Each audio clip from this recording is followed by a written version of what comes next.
Hello, my name is Robert Harris, and I'm going to be on the affirmative side on why we believe child beauty pageants should be banned for children under 13. In this debate, I'm going to be on the affirmative side on why pageants should be banned for kids under the age of 13.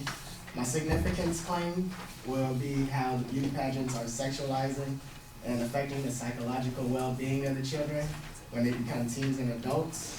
My inherency will be on how there are no regulations on pageants because they're put together by specialized groups, but need to have regulations enforced on the glitz pageants because it creates debt for parents and it's the main pageant that's harming the children.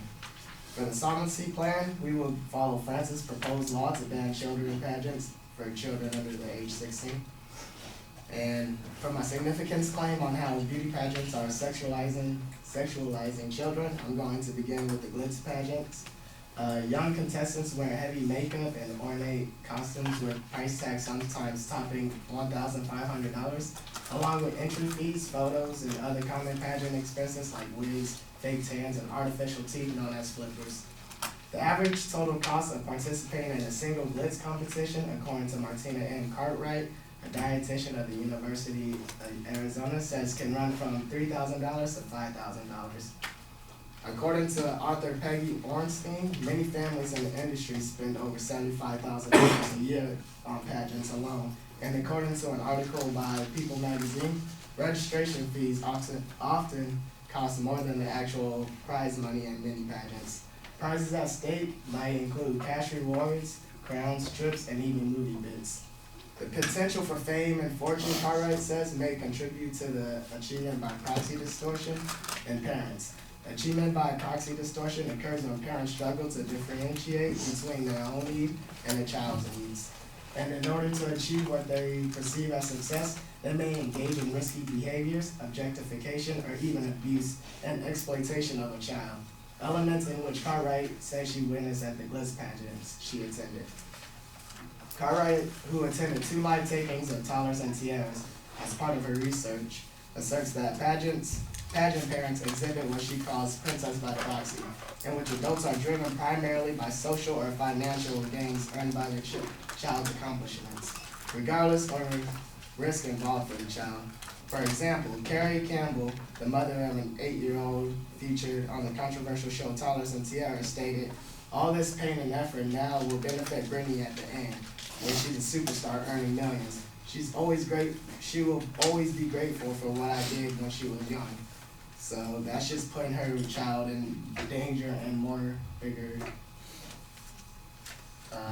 risk of being exploited and taken advantage of. So for my inherency claim on how regulations need to be set on the glitz pageants, because besides the laws that regulate child education, pageants are a relatively ungoverned program.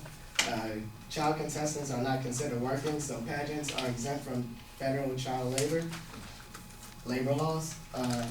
They also have different rules, but Lindsay Lieberman, the author of Protecting Pageant Princesses, a call for statutory regulations of child beauty pageants, argues that there should be regulations on how child beauty pageants are run because the effects on children can be negative and damaging. In her article, Lieberman touches upon points that concerns the lifestyles that children who compete in pageants have going on while competing, such as stress and anxiety, as well as problems they will later on in the future,